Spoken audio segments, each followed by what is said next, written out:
नमस्ते जी, नमस्ते। क्या हाल चाल है आपके? सर हम बहुत बढ़िया हैं, आप सुनाइएगा। हम भी बहुत बहुत अच्छे हैं। प्रेम से बोलेंगे राधे राधे। स्टार्ट कर दें? हाँ जी, कर दीजिएगा। पिछली क्लास में बात कर चुके थे, सीरियल नंबर 90 तक हमारी बात हो गई थी, प्रिंसिपल सप्लाई तक बात हो गई थी। आगे कहता है प्रॉपर ऑफिसर क्या है। प्रॉपर ऑफिसर का मतलब उचित अधिकारी। जिस काम को करने के लिए जिस अधिकारी को अपॉइंट किया गया है, उस काम के लिए वो व्यक्ति प्रॉपर ऑफिसर कहलाता है। रिफंड के कामों के लिए एसीडीसी को अपॉइंट किया गया है, तो जो एसीडीसी है रिफंड पर्पज के लिए, उसको बोला जाएगा प्रॉपर ऑफिसर। ठीक है। उसके बाद में आगे आता है आपका क्वार्टर। क्वार्टर का क्या मतलब है? बचपन से जानते हैं 3 महीनों के पीरियड को क्वार्टर कहा जाता है। पहुआ नहीं, क्वार्टर का मतलब 3 महीनों का जो पीरियड है उसे क्वार्टर यहां पे कहा जाता है। लेकिन इसमें बड़ी खास बात है, कौन से 3 महीने ये डिफाइंड है। जैसे जनवरी फरवरी मार्च एक क्वार्टर, मतलब फरवरी मार्च अप्रैल ये एक क्वार्टर नहीं है, स्पेसिफाइड है। जनवरी फरवरी मार्च एक क्वार्टर, अप्रैल में जून, जुलाई अगस्त सितंबर, अक्टूबर नवंबर दिसंबर, ऐसे करके है। आप ये नहीं बना सकते कि दिसंबर जनवरी फरवरी, ऐसे नहीं बना सकते। प्रीफिक्स डे क्वार्टर कि ये वाले क्वार्टर हैं। इसका इस्तेमाल किया जाएगा जब आपका आईटीसी का चैप्टर आता है, तो वहां पर क्वार्टर काउंटिंग करी जाती है। तो क्वार्टर काउंटिंग के लिए हम पार्ट ऑफ द क्वार्टर या पूरे क्वार्टर को एक क्वार्टर के रूप में कंप्यूट करके चलते हैं। जैसे मान लीजिए अगर आपने कोई मशीनरी, कोई कैपिटल गुड्स खरीदा है मार्च में और बेच दिया आपने अप्रैल में, तो प्रैक्टिकली तो आपको ऐसे लग रहा होगा कि विद इन द मंथ, एक महीने के अंदर अंदर ही आपने बेच दिया है। लेकिन कैलकुलेशन पर्पज के लिए ये 2 क्वार्टर में काउंट होगा, क्योंकि जहां से आपने शुरुआत की थी, जहां खरीदा था, वो इस वाले क्वार्टर में फॉल करता था, और जब बेचा है वो इस क्वार्टर में फॉल करता है। तो इसलिए हमें क्वार्टर देखने हैं, तो यहां पर 2 क्वार्टर हो जाते हैं। और आईटीसी के चैप्टर में 5% पर क्वार्टर के हिसाब से बात करी जाती है, तो 2 क्वार्टर का मतलब 10% की बात वहां पर कर दी जाएगी, वैसे करके बात करी जाती है। उसके बाद में रेसिपिएंट की परिभाषा ऑलरेडी हम अपना पढ़ चुके हैं। रेसिपिएंट वो व्यक्ति होता है जो लाइबल टू पे कंसीडरेशन होता है, उसे कहते हैं उसे कहते हैं रेसिपिएंट आदमी। लेकिन अगर एफओसी सप्लाई होती है, तो वहां पर जिस व्यक्ति को आप गुड्स डिलीवर कर रहे हो, या फिर जिस व्यक्ति को आप सर्विस रेंडर कर रहे हो, उस वाले पर्सन को यहां पर कहा जाएगा रेसिपिएंट, ऐसे करके बात करी जाती है। ठीक है, यस सर। रजिस्टर्ड पर्सन का मतलब क्या है? वो वाला व्यक्ति जो कि रजिस्टर्ड है या required to be registered under the provision of section 22 और 24। 22 में 10 लाख, 20 लाख या 40 लाख के बाद रजिस्ट्रेशन चाहिए होता है, और 24 के अंदर हम लोग बात करते हैं मैंडेटरी रजिस्ट्रेशन की। और जिनका भी रजिस्ट्रेशन होता है उनके लिए जो प्रोसीजरल पार्ट है, that is defined under section 25। तो जो व्यक्ति रजिस्टर्ड है, जिनका रजिस्ट्रेशन चाहिए होता है, उनको रजिस्टर्ड पर्सन यहां पर कहा जाएगा, जिसको रजिस्ट्रेशन ग्रांट कर दिया जाता है। ठीक है। लेकिन जो यूआईएन होल्डर होते हैं, जो सिर्फ रिफंड पर्पज के लिए ही जीएसटी में रजिस्ट्रेशन लेते हैं, एम्बेसी एटसेट्रा, उनको रजिस्टर्ड पर्सन नहीं कहा जाता है। उसके बाद में रेगुलेशंस देखने की आवश्यकता नहीं है। रिमूवल, इस शब्द का इस्तेमाल किया जाता है टाइम ऑफ सप्लाई चैप्टर के अंदर। इसके 2 मायने लिए जाते हैं। एक होता है रिमूवल का मतलब होता है डिस्पैच, सप्लायर ने रेसिपिएंट को दे दिया डिस्पैच। दूसरा, रेसिपिएंट खुद सप्लायर के डोर स्टेप पर आया माल को ले जाने के लिए, इसे बोलेंगे कलेक्ट। दोनों ही सूरतों में माल तो वहां जा रहा है, पहले में मैं भेज रहा हूं, दूसरे में वो लेकर जा रहा है, तो डिस्पैच और कलेक्शन दोनों वर्ड रिमूवल के अंदर आ जाते हैं। ठीक है। इनवॉइस चैप्टर में भी रिमूवल वर्ड की महिमा है। रिमूवल के वक्त आपको इनवॉइस काट देना चाहिए, that is the last date for issuance of invoice, right. और इनवॉइस की डेट ही फिर आगे चल के टाइम ऑफ सप्लाई बना दी जाती है। रिटर्न का मतलब क्या है? वही फाइलिंग ऑफ रिटर्न, जो इन्फॉर्मेशन आपको टाइम टू टाइम देनी पड़ती है, तो उनको रिटर्न यहां पे कहा जाता है। आरसीएम का मतलब वेयर रेसिपिएंट लाइबल टू पे जीएसटी, उसे आरसीएम कहा जाता है।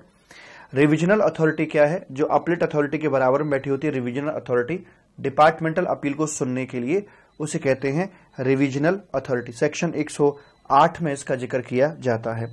शेड्यूल का मतलब 3 शेड्यूल से है, जो सप्लाई चैप्टर में दिए हुए हैं, 1st, 2nd और 3rd करके आते हैं। 1st शेड्यूल के अंदर बात की जाती है आरबीआई की एजेंसी, यानी कि 4 एफओसी एक्टिविटीज की जो कि सप्लाई बनती है। बी में है कि सप्लाई तो बन गई है, लेकिन किसकी? गुड्स की या सर्विस की, मतलब बहुत तो बन गई पर गोरे की या काले की, तो वहां पर बताया जाता है शेड्यूल 2 के अंदर। और उसके बाद कौन कौन सी घटनाएं सप्लाई नहीं बनेंगी, इसको बताया जाता है शेड्यूल नंबर 3 के अंदर। और प्रेम से बोलेंगे राधे राधे। राधे आगे आ जा। सिक्योरिटी। सिक्योरिटी का मतलब क्या है? सब सिक्योरिटी ना गुड्स होती है ना सर्विस होती है, but activities in respect of securities that to be treated as a service and liable to GST accordingly. Right है सर, एकदम ठीक है जी, कोनो दिक्कत वाली बात नहीं है। शेयर हो गया, डिबेंचर हो गया, etcetera, all these R securities. ठीक है, म्यूचुअल फंड की यूनिट्स हो गई। सर्विस का मतलब पहले हम बात कर चुके हैं। स्टेट का मतलब क्या हो गया जी? स्टेट अपना ऑलरेडी डिफाइंड है, नेचुरल स्टेट हो गए और अपने कुछ एक डीम्ड स्टेट भी यहां है, तेलंगाना, पांडिचेरी एंड जम्मू कश्मीर। स्टेट का मतलब हो गया जी, स्टेट टैक्स का मतलब एसजीएसटी। सप्लायर का मतलब जो सप्लाई करे सो सप्लायर, जो बोले सो निहाल, इसलिए जो सप्लाई करे वो सप्लायर, चाहे वो रजिस्टर्ड हो या ना हो, जो सप्लाई कर रहा है उस बंदे को सप्लायर कहा जाता है। ठीक है मालिक। टैक्स पीरियड किसे कहेंगे? जिस पीरियड के लिए आप अपनी रिटर्न फाइल कर रहे हैं, चाहे वो मंथली है या क्वार्टरली है, चाहे वो आप कंपोजिट डीलर हैं, चाहे आप रेगुलर स्कीम वाले हैं, the period for which you are filing your return, that period will be called as a tax period. Right sir, कोनो दिक्कत वाली बात नहीं है। टैक्सेबल पर्सन का मतलब क्या है? The person who is registered और रिक्वायर्ड टू बी रजिस्टर्ड है, उस व्यक्ति को कहा जाता है टैक्सेबल पर्सन। राइट है जी। टैक्सेबल पर्सन के हाथों से ही इधर टैक्सेबल पर्सन के हाथों से अगर गुड्स से सर्विस की सप्लाई की जाती है तो ही जीएसटी लेवी होता है, अदरवाइज आपका जीएसटी लेवी नहीं करवाया जाता है। उसके बाद में है टैक्सेबल टेरिटरी। टैक्सेबल सप्लाई ये हमारा हो चुका है, टैक्सेबल सप्लाई ऑफ गुड्स और सर्विस हो चुका है। टैक्सेबल टेरिटरी ये भी हमारा हो चुका है। टेलीकम्युनिकेशन सर्विस, इसे प्लेस ऑफ सप्लाई के चैप्टर में जाके देखेंगे हम। उसके बाद में स्टेट जीएसटी एक्ट का मतलब हो गया turnover with in the state. ये डेफिनेशन बिल्कुल वैसी ही है जैसे कि एग्रीगेट टर्नओवर की होती है। फर्क सिर्फ इतना है कि aggregate turnover all India basis पर एग्रीगेशन किया जाता है, काउंटिंग की जाती है, लेकिन turnover with in the state का मतलब ये एक स्टेट के अंदर बाउंड्री खींच दी जाती है कि इस स्टेट से आप जो भी सप्लाई दे रहे हो उनको बोला जाएगा turnover with in the state. मैं यूपी में बैठकर जो सप्लाई दे रहा हूं विद इन द यूपी, मैं यूपी में बैठकर जो सप्लाई दे रहा हूं उनको बोला जाएगा turnover with in the state, ऐसे कहा जाता है। ठीक है सर जी। अब चाहे मैं यूपी में बैठ के एक्सपोर्ट ही क्यों ना करूं, यूपी से जो भी सप्लाई दे रहा हूं वो सारी की सारी यहां पर आ जाएंगे। मान लीजिए मेरा 4 स्टेट में कारोबार है, यूपी में भी है, एमपी में भी है, महाराष्ट्र में भी है और हरियाणा में भी है। तो जब मैं देखूंगा aggregate turnover all India basis पर, तो चारों स्टेट से जो मैं व्यापार कर रहा हूं वो सब जोड़ेंगे, लेकिन turnover with in the state के अंदर एक स्टेट से जो भी आप कारोबार कर रहे हैं, चाहे उस स्टेट में या उसके बाहर कर रहे हैं, वो सब आपका ऐड कर दिया जाएगा। यूजुअल प्लेस ऑफ बिजनेस का मतलब जहां पर वो व्यक्ति रहता है, वो उसकी लोकेशन को ट्रेस करने के लिए चेक किया जाता था। यूटी का मतलब यूनियन टेरिटरी। यूटी टैक्स का मतलब UT GST. UT GST act का मतलब यूटी जीएसटी एक्ट हो गया। वैलिड रिटर्न का मतलब क्या हो गया कि जब आप पूरा टैक्स भर के अपनी रिटर्न फाइल करते हो तो उसे हम वैलिड रिटर्न बोलते हैं। अगर बिना टैक्स जमा किए आप रिटर्न फाइल करोगे तो ऐसे रिटर्न को इनवैलिड कहा जाएगा। मजे की बात यह है कि सिस्टम अलाउ ही नहीं करेगा, जीएसटी पोर्टल इस बात के लिए अलाउ नहीं करता है कि आप बिना टैक्स का पेमेंट किए हुए ही आप अपनी रिटर्न फाइल करते। तो as of now an invalid return can not be filed. ठीक है जी। वाउचर का मतलब क्या है? कोई भी टोकन हो, प्रोमो कोड हो, एटसेट्रा हो, वो आपका यहां पर वाउचर कहलाता है। जरूरत पड़ती है टाइम ऑफ सप्लाई चैप्टर के अंदर। इसका टाइम ऑफ सप्लाई कैसे निकालते हैं कि जो भी आप वाउचर इश्यू कर रहे हो उसके अंदर की जाने वाली सप्लाई डेफिनेट है और वो इश्यू के समय आपको पता है, तो वैसी दशा में इस वाउचर का टाइम ऑफ सप्लाई इश्यूएंस के वक्त का लिया जाता है। लेकिन अगर मल्टीपल सप्लाई करी जा सकती हैं और अलग अलग रेट की हो सकती हैं, तो at the time of issuance of the voucher आपको नहीं पता होगा कि इसके अगेंस्ट एक्चुअल में क्या लिया जाएगा और उसका जीएसटी रेट क्या होगा। एज ऑफ नाउ आपको नहीं पता, then you will have to wait till redemption of the voucher. आपको उस तक का वेट वहां पर करना होता है, अकॉर्डिंगली बात करी जाती है। टाइम ऑफ सप्लाई रिडम्पशन की डेट का लिया जाता है। वर्क्स कॉन्ट्रैक्ट किसे कहते हैं? वर्क्स कॉन्ट्रैक्ट में गुड्स और सर्विसेज का इकट्ठा मामला होता है, इकट्ठी वैल्यू पर वो सप्लाई किए जा रहे होते हैं और जो रिजल्टेंट प्रॉपर्टी होती है वो आपकी यहां पर इमूवेबल प्रॉपर्टी के रूप में कंसीडर करी जाती है। तो उस तरह की सिचुएशन को हम वर्क्स कॉन्ट्रैक्ट के नाम से जानते हैं। अगर हमारी रिजल्टेंट प्रॉपर्टी इमूवेबल नहीं बल्कि मूवेबल है, जैसे कार का हेडलाइट चेंज करा दिया, गुड्स भी उसी का था, लेबर भी उसी की थी, तो ये आपका वर्क्स कॉन्ट्रैक्ट यहां पर काउंट नहीं किया जाएगा। उसके बाद में कोई और परिभाषा है जो यहां पर नहीं दे रखी है, दूसरे एक्ट में दे रखी है, आईजीएसटी एक्ट वगैरह में दे रखी है, वहां से उस डेफिनेशन को बोरो करके यहां पर हम ले आएंगे। आगे है आईजीएसटी एक्ट के अंदर भी आपकी कई सारी डेफिनेशंस दी हुई हैं, इनको भी देख लेते हैं। सीजीएसटी एक्ट 2017, ठीक है जी। सेंट्रल टैक्स का मतलब CGST, continuous journey place of supply chapter में इसको लिंक करेंगे। Custom frontier of India, custom frontier का मतलब कस्टम का बॉर्डर, कि जहां तक कस्टम का एरिया होता है उसके बाद कस्टम का एरिया नहीं होता है। पहली बात ये, कस्टम एरिया की यहां पर जरूरत क्यों पड़ी? जब इंडिया के बाहर से गुड्स इंपोर्ट किया जाता है तो अच्छे से जानते हैं उसके ऊपर इंपोर्ट ड्यूटी के साथ साथ जीएसटी का भी पेमेंट करना होता है। इंपोर्ट ड्यूटी तब पेबल होती है जब गुड्स आपका कस्टम एरिया से बाहर निकलता है। जब तक वो कस्टम एरिया से बाहर नहीं निकला है, वहां कितनी बार भी माल क्यों ना सेल हो जाए, इंपोर्ट ड्यूटी की बात नहीं होगी। चूंकि इंपोर्ट ड्यूटी की बात नहीं होगी तो अकॉर्डिंगली जीएसटी भी उस पर नहीं लगाया जाएगा। और कस्टम एरिया पार होने से पहले कितनी बार भी सेल क्यों ना हो जाए, उसे सप्लाई नहीं मानेंगे और जीएसटी की बात नहीं होगी, क्योंकि इंपोर्ट ड्यूटी नहीं ली जा रही है। बट जैसे ही वो यहां से बाहर निकलेगा, इंपोर्ट ड्यूटी की बात करी जाएगी, at the same time IGST भी इस पर कलेक्ट करवा दिया जाएगा। प्रेम से बोलेंगे राधे राधे, ठीक है जी।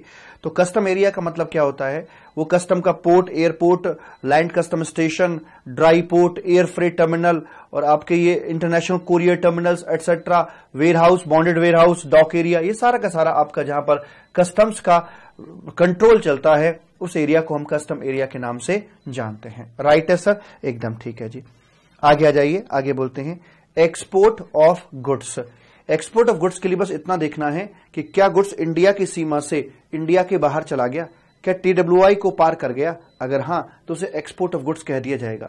गुड्स के एक्सपोर्ट होने के लिए फॉरेन करेंसी का आना जरूरी नहीं है। दूसरी बात, अब जब गुड्स एक्सपोर्ट होता है इसे जीरो रेटेड के नाम से हम जानकर चलते हैं और रिफंड का चैप्टर आएगा, वहां इसकी जरूरत हमें पड़ती है। इसमें हमारे पास ऑप्शंस होते हैं कि आप चाहो तो जीएसटी का पेमेंट कर दीजिए और बाद में उसका रिफंड ले लेना, या फिर आप उसके लिए एक बॉन्ड या सिक्योरिटी फाइल कर दें, जमा कर दें, तो आपको जीएसटी भरने की जरूरत ही नहीं पड़ेगी। इस प्रकार के दो मॉडल आपके चलेंगे, आगे चलकर हम इस बात को जानते हैं। आगे था एक्सपोर्ट ऑफ सर्विसेज। चूंकि सर्विसेज का फिजिकल एग्जिस्टेंस नहीं होता है, इसलिए यहां पर उसको कुछ नियम कानून से बांधा गया है। एक्सपोर्ट ऑफ सर्विस किसे कहेंगे? सप्लायर की लोकेशन इंडिया में होनी चाहिए, रेसिपिएंट की लोकेशन बाहर की होनी चाहिए, प्लेस ऑफ सप्लाई भी बाहर ही होना चाहिए, कंसीडरेशन फॉरेन करेंसी में आना चाहिए। हाँ, नेपाल वगैरह के लिए जहां से नोटिफाइड है इंडियन रुपीज में आया है तो भी चलेगा, लेकिन कंसीडरेशन फॉरेन करेंसी में आना चाहिए, ठीक है। उसके बाद में ये दोनों पार्टीज डीम डिस्टिंक्ट वाली पार्टीज नहीं होनी चाहिए, यानी ऐसा नहीं कि एक ही व्यक्ति के हेड ऑफिस और ब्रांच ऑफिस या ब्रांच ऑफिस हैं, वो नहीं होने चाहिए। अगर इस तरह से बात हो रही है तो फिर इसको एक्सपोर्ट ऑफ सर्विस नहीं कहा जाएगा। रिफंड चैप्टर में इसकी जरूरत पड़ती है और अकॉर्डिंगली यहां पर हम बात करके चलते हैं रिफंड चैप्टर के अंदर कि एक्सपोर्ट ऑफ सर्विस के अंदर किस प्रकार से आपको एप्लीकेशन देनी होती है। 2 साल के भीतर आपको एप्लीकेशन देनी होती है रिफंड पर्पस के लिए, और 2 साल के लिए रेलिवेंट डेट क्या होती है? पेमेंट की डेट और इनवॉइस की date whichever is later, या कंप्लीशन और अपना payment whichever is later, जो भी दोनों को मैं बाद में आ रहा हो, वहां पर श्योर होता है कि आपकी सर्विस एक्सपोर्ट हो गई है और उसके 2 साल के भीतर आपको अपनी रिफंड की एप्लीकेशन देनी होती है। उसके बाद यहां पर एक सर्कुलर आता है। सर्कुलर में यह बताया गया था कि मेरे 5 लाख रुपए सर्विस एक्सपोर्ट से आने थे, लेकिन मैंने कुछ काम आउटसोर्स किया था ताकि काम मेरा जो मेरे क्लाइंट से डील कर रखी है वो टाइम पर पूरा हो जाए। 5 लाख रुपए आने थे, लेकिन किसी विदेशी को उसमें से 2 लाख मैंने बाहर से बाहर ही पकड़ा दिए, तो मुझे जो बेनिफिट मिलेगा वो 3 लाख पे मिलेगा या पूरे 5 लाख पे मिलेगा? सब मुझे पूरे के पूरे 5 लाख पे मिलेगा, क्योंकि मैंने फर्स्ट ऑफ ऑल अर्न किया था पूरा का पूरा 5 लाख। वो अलग बात है कि उसमें से 2 लाख मेरा खर्चा आ गया, वो एक अलग मैटर है, लेकिन मेरा जो ग्रॉस रेवेन्यू था उस पर मुझे एक्सपोर्ट के बेनिफिट यहां पर अवेलेबल करवाए जाएंगे। फिक्स्ड एस्टैब्लिशमेंट का मतलब ब्रांच ऑफिस से लिया जाता है। जीएसटी कॉम्पनसेशन सेस एक्ट का मतलब जीएसटी कॉम्पनसेशन सेस एक्ट है, और इसका मतलब यह है कि सेस का क्रेडिट उन्हीं को दिया जाता है जिनकी सेस की आउटपुट लायबिलिटी निकलकर आ रही होती है। जैसे कि मान लीजिए मेरा मोटर गाड़ियों का शोरूम है, मैं कार खरीद के लाता हूं, सेस लग के आता है, क्रेडिट बुक कर लूंगा क्योंकि मेरे आउटपुट सेस की लायबिलिटी बनेगी। सेस का क्रेडिट सेस के लिए ही इस्तेमाल किया जा सकता है, यानी कि जीएसटी का क्रेडिट, जीएसटी का आईटीसी आउटपुट सेस के लिए इस्तेमाल नहीं हो सकता है। दूसरा, आपका सेस का क्रेडिट आउटपुट जीएसटी के लिए इस्तेमाल नहीं हो सकता है। सेस की अलग दुनिया है। जीएसटी का सेस है आपका ये जीएसटी कॉम्पनसेशन सेस एक्ट, लेकिन चूंकि एक्ट अलग है इसलिए सीजीएसटी एसजीएसटी के साथ मिक्स मत कीजिएगा। उन एक्ट के तहत आईटीसी अलग है, इसका अपना क्रेडिट अलग होता है जो अपने के लिए ही इस्तेमाल किया जा सकता है। इसकी अलग दुनिया यहां पर होती है। गवर्नमेंट का मतलब सीजीएसटी एक्ट के अंदर सेंट्रल गवर्नमेंट से लिया जाता है। इंपोर्ट ऑफ गुड्स का मतलब इंडिया के बाहर से इंडिया में लाना इंपोर्ट ऑफ गुड्स है, और जब इंपोर्ट ड्यूटी पेबल होती है उसी वक्त आपका ये भी पेबल करवा दिया जाता है।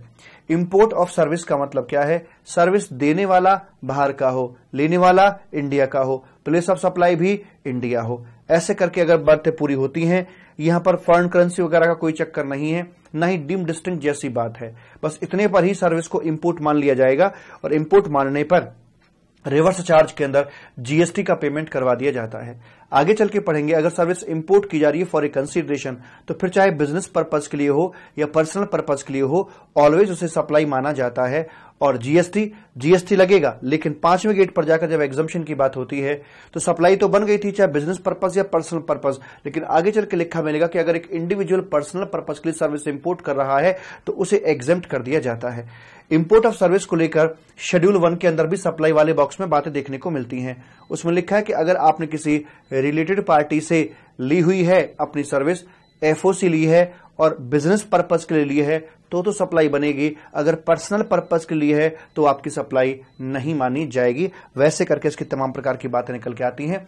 और जब भी इंपोर्ट ऑफ सर्विस के ऊपर जीएसटी जाएगा, वो अपना रिवर्स चार्ज मैकेनिज्म के अंदर ही आपको उसका पेमेंट करना पड़ जाएगा। और प्रेम से बोलेंगे राधे राधे। ठीक है राधे? हाँ सर जी, एकदम ठीक है, और कौन दिक्कत वाली बात नहीं है। आईजीएसटी का मतलब आईजीएसटी एक्ट, इंटीग्रेटेड टैक्स का मतलब, जो कि थ्योरेटिकली आज 40% है, यानी कि 20% प्लस 20% जो मैक्सिमम आज 40% आपको दिखाई दे रहा है, बट प्रैक्टिकली इसमें से जो नोटिफाइड मैक्सिमम है वो 14% प्लस 14% 28% है। जैसे आपकी गाड़ी का या बाइक का जो स्पीडोमीटर है वो आपको दिखाता है स्पीड 200 तक की किलोमीटर पर आवर की, लेकिन एक्चुअल में आपकी बाइक या कार 140 तक ही भाग पाती है। तो ऐसे ही ये इसकी थ्योरेटिकल स्पीड है और ये इसका प्रैक्टिकल मैक्सिमम रेट यहां पर देखने को मिलता है। इंटरमीडियरी का मतलब होता है कि एक बिचौलिया आदमी हो गया जो कि दो व्यक्तियों की आपस में डील कराता है, चाहे वो डील गुड्स की हो, चाहे वो सर्विस की हो, सिक्योरिटी की हो, इमूवेबल प्रॉपर्टी की हो, किसी भी तरह की डील हो, डील कराने वाले व्यक्ति को हम यहां पर बोलकर चलते हैं इंटरमीडियरी। और ये कोई जिम्मेदार एजेंट नहीं होता है ना, ये जिम्मेदार नहीं होता, ये सिर्फ एक हवाई एजेंट होता है। दो पार्टीज को मिलाया, बात खत्म, ऐसी की तैसी। जैसे मान लीजिए आप एयर ट्रेवल एजेंट हैं और मुझे एयर इंडिया का टिकट चाहिए, तो एयर इंडिया और मुझे आपने मिला दिया मेरा टिकट करवा के, और इस सर्विस का नाम था passenger transportation service. Passenger transportation service के लिए आपने मुझे और एयर इंडिया को, मतलब मुझे और एयर इंडिया को आपने यहां पर मिलवा दिया और अपना कमीशन यहां पर चार्ज कर लिया है। ठीक है जी। उसके बाद बात को बढ़ाते हैं आगे की तरफ। लोकेशन ऑफ रेसिपिएंट, ये बात हमारी ऑलरेडी हो चुकी है। लोकेशन ऑफ सप्लायर, वही बिजनेस प्लेस की लोकेशन या रेजिडेंशियल प्लेस की location. Non taxable online recipient, at the end इसकी पूरी लिंकेज मैं करके चलूंगा ओइडार की आपसे लेकर। ये ओइडार की बातें हैं, इनकी प्रॉपर लिंकेज बिल्कुल at the end of the book में करके चलूंगा। सबसे आखिरी डिस्कशन मेरा ओइडार का ही होगा। Output tax in relation, output tax का मतलब वही आउटवर्ड सप्लाई से जो जन्म लेगा उसे आउटपुट टैक्स कहा जाता है। SEZ notified area, SEZ developer, जिसने एसईजेड को डेवलप किया उसे एसईजेड डेवलपर के नाम से जानते हैं। सप्लाई का मीनिंग पढ़ने वाले हैं, टैक्सेबल टेरिटरी हो चुका है। Zero rated supply, refund chapter में इसकी हमें आवश्यकता पड़ेगी और इसके दो मायने होते हैं। पहला मायना होता है इंडिया से इंडिया के बाहर ले जाना, एक्चुअल में फिजिकली ये जीरो रेट सप्लाई कहा जाता है। दूसरा, supply to special economic zone, उसकी यूनिट को या उसके डेवलपर को, ये भी आपका जीरो रेट सप्लाई कहला के चलता है। और इसके अकॉर्डिंगली प्रोविजंस दिए हुए हैं रिफंड चैप्टर के अंदर कि आगे किस प्रकार से इनके साथ में हैंडल किया जाएगा। इस प्रकार से आपकी डेफिनेशंस यहां पर आकर हो जाती है कंप्लीट। अब कोई ऐसा टेक्निकल शब्द नहीं बचा जिसका मीनिंग आपको यहां पर ना बताया गया हो। प्रेम से बोलेंगे राधे राधे। चलें आगे। Yes sir. तो एडमिनिस्ट्रेशन ऑफ जीएसटी के अंदर आपके 4 सेक्शन आते हैं, सेक्शन नंबर 3, 4, 5 और 6 करके। यहां पर सेक्शन 3 के अंदर बात करता है अपॉइंटमेंट ऑफ सीनियर ऑफिसर की, 4 में बात करता है अपॉइंटमेंट ऑफ जूनियर ऑफिसर की, और 5 और 6 आते हैं क्रॉस एम्पावरमेंट के। सेक्शन 3 में जहां पर सीनियर अधिकारियों की अपॉइंटमेंट की जाती है, नाम बताते हैं प्रिंसिपल, चीफ कमिश्नर, उसके बाद चीफ कमिश्नर, फिर उसके बाद में प्रिंसिपल कमिश्नर, फिर commissioner, additional commissioner, joint commissioner, AC, DC, superintendent, ऐसे करके आगे तक चले जाते हैं। सेंट्रल गवर्नमेंट के द्वारा, यूपीएससी के द्वारा इनकी अपॉइंटमेंट करी जाती है। उसके बाद में जूनियर ऑफिसर आते हैं, जिनको हम सपोर्टिंग स्टाफ के नाम से भी जानते हैं। एसीडीसी अबव रैंक के अधिकारी भी इनको अपॉइंट कर सकते हैं, हालांकि इनको अपॉइंट करने की पावर बोर्ड को दी गई है। बोर्ड में delegate the power to ACDC और above officers to appoint such kind of supporting staff. Internal power exchange और एक्सटर्नल पावर एक्सचेंज का मतलब ये हो गया कि यहां पर एक सपोज करो सीजीएसटी का एडिशनल कमिश्नर है और एक कमिश्नर है, तो कमिश्नर अपनी कुर्सी, अपनी पावर एडिशनल कमिश्नर को देकर जा सकता है, या कमिश्नर एडिशनल कमिश्नर की कुर्सी पर एंट्री कर सकता है, उसकी पावर को खुद एक्सरसाइज कर सकता है, अपनी पावर दे सकता है या दूसरे की पावर ले सकता है। ऐसे अधिकार की बात यहां पर कही जाती है। दूसरा, एक्सटर्नल क्रॉस एम्पावरमेंट, मतलब जैसे मान लीजिए सीजीएसटी का अधिकारी है, तो रिफंड का मैटर है, मेरा रिफंड की एप्लीकेशन बनती थी, मेरे जिस एरिया में मेरा अपना कारोबार था वहां मैंने अपनी एप्लीकेशन डाल दी, मेरी एप्लीकेशन पहुंचेगी सीजीएसटी या एसजीएसटी अधिकारी, जो भी मेरे जुरिसडिक्शनल एरिया में आ रहा होगा। दरअसल एरिया कुछ ऐसे बना रखे, जैसे मान लीजिए दिल्ली है, दिल्ली में सीजीएसटी के भी अधिकारी हैं, एसजीएसटी के भी अधिकारी हैं, तो एक ही जगह पर दोनों इकट्ठे नहीं बैठा रखे, अक्कड़ बक्कड़ बम्बे बोल करके इनकी अपॉइंटमेंट अलग अलग एरियाज में कर रखी है, कहीं सीजीएसटी बैठा है, कहीं एसजीएसटी अधिकारी बैठा है, और पावर इनको ये दे रखी है कि सीजीएसटी अधिकारी सीजीएसटी के साथ साथ एसजीएसटी का भी काम करेगा। अकॉर्डिंगली एसजीएसटी का अधिकारी जो होगा एसजीएसटी के साथ साथ सीजीएसटी का भी काम करके चलेगा। तो अगर रिफंड की एप्लीकेशन बनती है और वो एप्लीकेशन एसजीएसटी अधिकारी के पास में चली जाती है, तो ऐसा नहीं है कि वो सिर्फ एसजीएसटी पार्ट को ही प्रोसेस करेगा, वो एसजीएसटी के साथ साथ सीजीएसटी जो पार्ट उसका बनता है उसको भी वो यहां पर प्रोसेस करके चलेगा। प्रेम से बोलेंगे राधे राधे। ठीक है, इस प्रकार की बातें यहां पर करी जाती हैं। क्रॉस एम्पावरमेंट के अंदर ये चर्चा आपकी करी जाती है। और उसके बाद फिर आपका चैप्टर आता है इंट्रोडक्शन ऑफ आईजीएसटी का, लेकिन इस चैप्टर को हम करेंगे, ये 5वां चैप्टर आएगा एग्जामिशन का, उसे खत्म करने के बाद ये वाला चैप्टर हम डिस्कस करके चलेंगे। यहां से आ जाता है आपका बाबा की बूटी का पैटर्न, और ये आ जाता है आपका एक प्रकार से गेट नंबर 1 की बात यहां पर हम करके चलते हैं मालिक। इसमें बताते हैं भाई गुड्स और सर्विसेज क्या है, जरा बताइएगा। जहां गुड्स की बात करके चलते हैं तो गुड्स की परिभाषा 3 हिस्सों में बटी हुई होती है।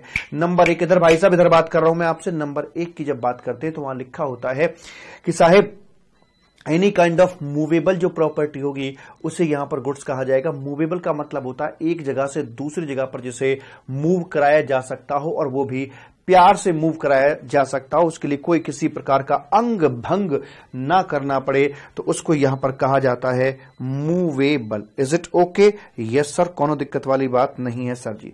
वेरी गुड मालिक। दूसरा इसमें आता है आपका कि वो वाली स्थिति जहां पर कि वो डाउट आ सकता है कि वो मूवेबल है या इमूवेबल है, वो वाली बात आपकी यहां पर बताई जाती है मालिक। जैसे कि मान लीजिए खड़ी हुई फसल हो गई, पेड़ हो गए, एटसेट्रा, ये ऐसी चीजें होती है जहां पर कि डाउट बन जाता है कि यार ये मूवेबल है या नहीं है, तो क्लैरिफिकेशन यहां पर प्रॉपर्ली दी गई है कि इनको भी यहां पर हम लोग गुड्स की कैटेगरी में रख के चलेंगे। उसके बाद में आता है आपका एक्शनेबल क्लेम, उसके बारे में बताकर चलता है कि देखिए भाई साहब, जो कॉन्टिजेंट असेट्स होती है, betting, gambling, lottery etcetera, pending litigations, unsecured debt etcetera, all these will be called as actionable claim, और एक्शनेबल क्लेम को भी गुड्स कहा जाएगा। इस प्रकार से 3 हिस्सों में बढ़ जाती है आपकी परिभाषा। उसके बाद में आती है सर्विस की परिभाषा, उसमें बोलते हैं एनीथिंग, ऐसी की तैसी, एनीथिंग अदर देन गुड्स, जो भी है वो सब का सब आपका सर्विस में काउंट किया जाएगा। Service can be categorise into 2 parts. First one is active services and second one is passive services या नॉट डू समथिंग। कुछ करना, मैं कुछ कर रहा हूं, ये मेरा एक्टिव मोड आ जाता है। कुछ ना करना यानी कि जितने भी कैंसिलेशन चार्ज होते हैं, जितनी भी डील कैंसिल होती हैं, उनके जो भी चार्ज होंगे वो सारे के सारे सर्विस में काउंट किए जाएंगे। चाहे वो डील कैंसिल हुई हो गुड्स की, चाहे डील कैंसिल हुई हो इमूवेबल प्रॉपर्टी की, चाहे डील कैंसिल हुई हो सर्विस की, all deal cancellation charges will be called as a supply of services. Right sir, okay sir, कोई दिक्कत वाली बात नहीं है। उसके बाद में आगे बढ़ते हैं कि भाई मनी और जो सिक्योरिटी है वो आपकी ना तो गुड्स कही जाएगी और ना ही वो आपकी यहां पर सर्विस कही जाती है, ये बात हम जानते हैं मालिक। इसके पहले हमारे पास चार्जेबिलिटी की बातें भी यहां पर करी जाती हैं। पहला सेक्शन आता है, सेक्शन 1 में बोलते हैं कि भाई इसका स्कोप क्या है इसका स्कोप बताइएगा। शॉर्ट टाइटल वगैरह क्या है, तो शॉर्ट टाइटल में सीजीएसटी एक्ट इसका नाम आ जाता है। एक्सटेंट इंडिया भर में फैला हुआ है और कमेंसमेंट हुआ था 1 जुलाई 2017 को इसका कमेंसमेंट हो गया था। उसके बाद में आता है चार्जिंग सेक्शन। चार्जिंग सेक्शन 9 है जो 5 हिस्सों में बटा हुआ है, 1, 2, 3, 4 और 5 करके। 1, 2 के अंदर एनसीएम की बात की जाती है। इसमें यह बताया जाता है बाबा की बूटी के हेडिंग को ध्यान में रखना, बताते कि गुड्स और सर्विस होना चाहिए एक्सक्लूडिंग 5 पेट्रोलियम प्रोडक्ट हो गए और alcoholic liquor for human consumption, इनको छोड़ दीजिए। बाकी गुड्स या सर्विस की हम बात करके चलेंगे। उनकी जब सप्लाई की जाती है इंट्रा, सीजीएसटी का तो इंट्रा की बात करेंगे, आईजीएसटी का चार्जिंग सेक्शन पढ़ेंगे तो इंटर की बात करेंगे, एसजीएसटी का चार्जिंग सेक्शन पढ़ेंगे तो इंट्रा की बात करी जाएगी। तो इंट्रा स्टेट उसकी सीजीएसटी का पढ़ रहे हैं तो इंट्रा स्टेट सप्लाई की जाती है, जहां पर सीजीएसटी आपका मैक्सिमम 20% से लगाया जा सकता है। सीजीएसटी का as of now maximum rate 14% का है, लेकिन थ्योरेटिकल मैक्सिमम 20% का है। तो उसकी सप्लाई जब इंट्रा की जाती है और टैक्सेबल पर्सन के द्वारा की जाती है, एग्जम्पशन को इग्नोर मार दीजिएगा, कंपटीशन प्रेस्क्राइब्ड मैनर में करी जाएगी, वैल्यू निकाली जाएगी और जीएसटी का मैक्सिमम रेट यहां पर 14% रहेगा। सीजीएसटी का प्रेस्क्राइब्ड मैनर में टाइम ऑफ सप्लाई निकालकर जीएसटी का पेमेंट यहां पर करना पड़ जाएगा। ये थे सेक्शन 9(1) और 9(2). मैंने कुछ नहीं किया, बाबा की बूटी के जो हेडिंग थे डायग्राम के, उन हेडिंग्स को मैंने जोड़ दिया तो यहां पर निकलकर हमारे सामने बात आ जाती है। एनसीएम यानी कि सप्लायर को ही जीएसटी का पेमेंट यहां पर करना पड़ता है। उसके बाद में आते हैं 9(3) और 9(4) करके आते हैं, दोनों के दोनों आपके आरसीएम पर फोकस रख के चलते हैं। 9(3) में बताया जाता है कि बहुत सारे गुड्स और सर्विसेज हैं, 7-8 तरह के गुड्स हैं और 20-25 तरह की सर्विसेज हैं जिनके ऊपर रिवर्स चार्ज मैकेनिज्म लगाने की पावर यहां पर दी गई है। 9(3) के अंदर जो पावर दी गई है, इसी के चलते आगे चल के एक नोटिफिकेशन इश्यू किया गया और उसके चलते ही एक प्रॉपर चैप्टर बन जाता है रिवर्स चार्ज मैकेनिज्म का। चाहे वो एडवोकेट की सर्विस हो, चाहे सरकार के द्वारा दी जाने वाली सर्विस हो, इंश्योरेंस एजेंट की सर्विस हो, रिकवरी एजेंट की सर्विस हो, आर्बिट्रल ट्रिब्यूनल की सर्विस हो, ऐसी बहुत सारी सर्विस आपको देखने को मिलती है जहां पर रिवर्स चार्ज मैकेनिज्म लगाया जाता है। लेकिन उसको लगाने की जो पावर है वो 9(3) से ही रेस करी जाती है। 9(4) के अंदर क्या बात करते हैं भाई साहब, इधर 9(4) थोड़ा और टेक्निकल यहां पर मामला आ जाता है। वो ये कहता है कि जब जब आपका जो सप्लायर आदमी है ये एक अनरजिस्टर्ड आदमी है, नंबर 2 जो रेसिपिएंट आदमी है वो आपका रजिस्टर्ड आदमी, सप्लायर आपका अनरजिस्टर्ड है, रेसिपिएंट आपका रजिस्टर्ड आदमी है और जो सप्लाई की जा रही है वो कंस्ट्रक्शन रिलेटेड गुड्स और सर्विसेज की सप्लाई की जा रही है, तो वैसे वाले हालात में रिवर्स चार्ज का प्रोविजन बताया गया है। और जब रिवर्स चार्ज लगता है तो रेसिपिएंट आदमी ही तुम ही हो, माता पिता तुम ही हो, वो पिता बनकर जीएसटी का पेमेंट भी करेगा और माता बनकर उसका क्रेडिट भी वहां पर अवेल करके चलेगा। और जो आरसीएम में टैक्स भरा जाता है वो उसके लिए इनपुट टैक्स होता है, इसलिए उसका पेमेंट कैश लेजर से ही किया जाएगा, क्रेडिट का इस्तेमाल नहीं हो सकता। और पेमेंट होने के बाद उसी महीने के अंदर वो उसका यहां पर क्रेडिट भी बुक कर लेता है। ऐसे करके यहां पर बात करी जाती है मालिक। राइट है, हाँ जी सर जी, एकदम ठीक है, कोई दिक्कत वाली बात नहीं है। 9(4) जब इसका आपके आगे आएगा तो वहां देखेंगे कि सीमेंट के रेस्पेक्ट में ऑलवेज जो प्रमोटर है, जो रेसिपिएंट है, वो जीएसटी का पेमेंट करके चलता है। बाकी जो कैपिटल गुड्स एटसेट्रा है, जैसे सीमेंट कंक्रीट मिक्सर वगैरह हो गया उसके संबंध में भी हम उसमें जो प्रमोटर है वो जीएसटी का पेमेंट करके चलेगा। बाकी जो आपके गुड्स और सर्विसेज हैं उसके संबंध में वो 80-20 का फॉर्मूला काम करता है कि अगर आपने 20% तक अनरजिस्टर्ड से लिया है तो नोबडी लायबल टू पे जीएसटी, लेकिन उससे ऊपर अगर आपने लिया है तो वहां पर रिवर्स चार्ज मैकेनिज्म आपका लगा दिया जाएगा। ये थे आपके 9(3), 9(4) जो आरसीएम की बात करते थे। 9(5) के अंदर कहता है नीदर एनसीएम नॉर आरसीएम, ना तो एनसीएम लगेगा ना आरसीएम लगेगा, बल्कि कोई और ही काम करेगा। जैसे होता ना पति पत्नी और वो का मतलब कोई तीसरा आदमी वहां पर आ गया है। तो 9(5) की यहां पर बात करने जा रहे हैं। HMT इसका स्लोगन है। HMT का मतलब H for hotel accommodation, M for miscellaneous utilities और T का मतलब ट्रांसपोर्टेशन ऑफ पैसेंजर की यहां पर बात करी जाती है। इसमें इसमें ये बताया जाता है प्रभु, जो चर्चा निकल के आती है, यहां पर है हम, इसमें जो बात निकल के आती है वो इस प्रकार से निकल के आती है कि देखिए ये जो ई कॉमर्स ऑपरेटर के थ्रू हम बिजनेस कर रहे होते हैं, तो बिजनेस गुड्स का हो सकता है, सर्विसेज का हो सकता है। तो फिलहाल आप गुड्स को छोड़ दीजिए, आप कॉन्सेंट्रेट कीजिए सर्विस पर। सर्विस में भी 3 स्पेसिफाइड सर्विस जो कि HMT के नाम से मैंने आपके यहां पर बता रखी हैं। इनमें जनरली क्या होता है कि जो सप्लायर है वो आदमी छोटा होता है, तो सप्लायर जब छोटा होता है तो GST सरकार को चाहिए, क्योंकि सेक्टर बड़े होते हैं ये, इसलिए सरकार ने नियम बनाया कि ना तो जो रियलिटी में जो रेसिपिएंट आदमी है वो GST भर सकता है, सप्लायर रियल सप्लायर छोटा आदमी है, इसलिए जो आपका ई कॉमर्स ऑपरेटर है इसको पकड़ लिया जाएगा, ये व्यक्ति यहां GST का पेमेंट करके चलेगा और इसकी गर्दन यहां पर दबोच ली जाती है। अगर ये इंडिया का नहीं है, उबर ओला इंडिया के नहीं है, तो इसे इंडिया में अपना ऑफिस खोलना पड़ेगा, आना पड़ेगा, कन्हैया तुम्हें आना पड़ेगा। अगर नहीं आए तो ऐसी की तैसी यहां पर तुम्हारा ऑफिस बंद करवा देंगे। उबर ओला को ऐसा स्टेटमेंट यहां पर दे दिया जाता है। तो यहां पर जो ई कॉमर्स ऑपरेटर है उसे डीम्ड सप्लायर बना दिया जाता है, लेकिन मिसलेनियस यूटिलिटीज के अंदर और आपका ये होटल अकोमोडेशन के अंदर एक रिलैक्सेशन दे दिया गया है कि अगर मान लीजिए जो आपका रियल सप्लायर है, अगर वो बड़ा है, जैसे होटल है, होटल बड़ा भी हो सकता है, छोटा भी हो सकता है। छोटा है फिर तो ई कॉमर्स ऑपरेटर यानी कि वो हुई GST का पेमेंट करेगा। लेकिन अगर होटल छोटा है, छोटा मतलब 10 लाख 20, होटल अगर बड़ा है, मान लीजिए होटल बड़ा है, 10 लाख 20 लाख से ऊपर का अगर होटल जा रहा है तो होटल रजिस्ट्रेशन उसको लेना पड़ेगा, तो फिर रियल सप्लायर ही GST का पेमेंट कर देगा, फिर वहां पर डीमिंग फिक्शन अप्लाई नहीं करवाया जाएगा। दूसरा, जो आपके यहां पर ये मिसलेनियस यूटिलिटीज आ रही हैं, फॉर एग्जांपल ड्राई क्लीनर, छोटा हो सकता है, बड़ा हो सकता है। छोटा है तो डीम्ड सप्लायर यानी कि जो ई कॉमर्स ऑपरेटर है, अर्बन कंपनी, वही GST का पेमेंट करके चलेगी। लेकिन अगर जो रियल सप्लायर है वो एक बड़ा व्यक्ति है, यानी कि 10 लाख 20 लाख से टर्नओवर उसको ऊपर जा रहा है, तो वैसे वाले मामले के अंदर वो रजिस्टर्ड बंदा होगा, और रजिस्टर्ड बंदा होने के कारण वो बंदा खुद अपनी लायबिलिटी को वहां पर डिस्चार्ज करके चलेगा। ऐसी वाली बात यहां पर मालिक बतलाई जाती है। Is it okay? Yes.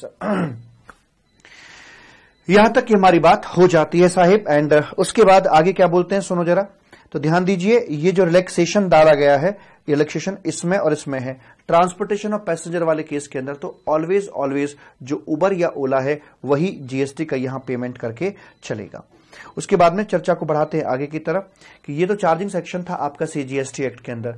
IGST act के अंदर भी अपना चार्जिंग सेक्शन है, लेकिन इसमें और उसमें फर्क कहां पर आता है। जहां पर इसमें इंट्रास्टेट लिखा हुआ CGST के चार्जिंग सेक्शन में, IGST के चार्जिंग सेक्शन में वहीं पर इंटर स्टेट आपको लिखा हुआ मिलेगा। दूसरी बात ये कि CGST के सेक्शन में जहां पर 20% मैक्सिमम लिखा हुआ है, IGST वाले में आपको वहां पर 40% लिखा हुआ मिल जाएगा। वैसे करके बात करते हैं। और IGST के चार्जिंग सेक्शन के अंदर एक नई चीज और आती है, इंपोर्ट ऑफ गुड्स के ऊपर GST का पेमेंट कस्टम लॉ के मुताबिक करवाया जाएगा। वैसी वाली बात भी आपकी वहां पर अलग से आ जाती है, जो कि CGST के चार्जिंग सेक्शन में नहीं आती है। बाकी सारे के सारे प्रोविजंस आपके ज्यों के त्यों मूव करके चलते हैं। Is it okay? Yes sir. ये प्रॉपर लिंकेज मैंने आपकी पूरी यहां पर दे रखी है। इस प्रकार से ये आपका इंपोर्ट ऑफ गुड्स आ गया, और इंपोर्ट ऑफ गुड्स के संबंध में बता दिया गया कि यहां पर GST का जो पेमेंट है वो कस्टम डिपार्टमेंट को किया जाएगा at the time of payment of import duty. वैसी वाली बात यहां पर बोल दी जाती है। उसके बाद में गुड्स और सर्विस की परिभाषाएं आ गई, जो मैं आपको ऑलरेडी मालिक कवर करवा चुका हूं।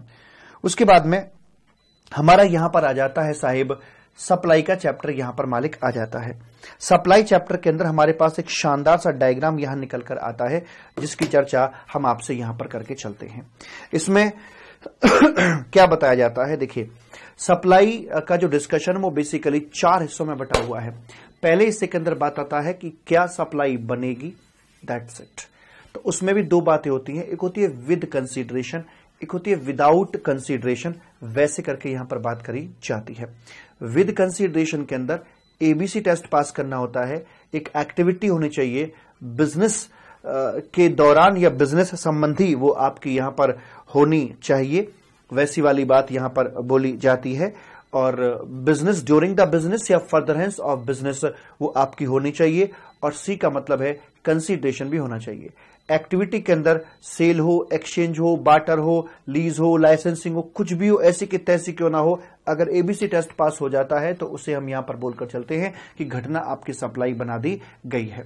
दूसरा, इसी के अंदर एक और एलिमेंट आता है कि अगर आप इंपोर्ट ऑफ सर्विस कर रहे हैं, सप्लायर बाहर का है, रेसिपिएंट आपका इंडिया का है, सप्लायर बाहर का है, रेसिपिएंट आपका इंडिया है, प्लेस ऑफ सप्लाई भी आपका इंडिया के अंदर ही भी है, फॉरेन करेंसी का यहां पर कोई लेना देना नहीं है। तो आपने अगर फॉर ए कंसीडरेशन सर्विस ले रखी है तो वैसे वाले मामले के अंदर वो चाहे बिजनेस पर्पस के लिए ली हो चाहे पर्सनल पर्पस के लिए हो, दोनों ही सिचुएशंस के अंदर हम उसे यहां पर सप्लाई मानकर चलते हैं। हाँ, वो बात अलग है कि जो पर्सनल पर्पस के लिए ली हुई है वो सप्लाई तो बन गई है, लेकिन 5वें गेट पर जाकर जब हम पहुंचेंगे तो वहां पर जाकर आपको एक एग्जम्पशन मिलेगी कि any import of service taken by individual for personal use, उसे एग्जेम्प्ट कर दिया जाता है। राइट हैंड साइड पर आ जाते हैं, आरबीआई की एजेंसी की यहां पर बात करके चलता है, जिसमें शेड्यूल नंबर 1 आपको बताया जाता है।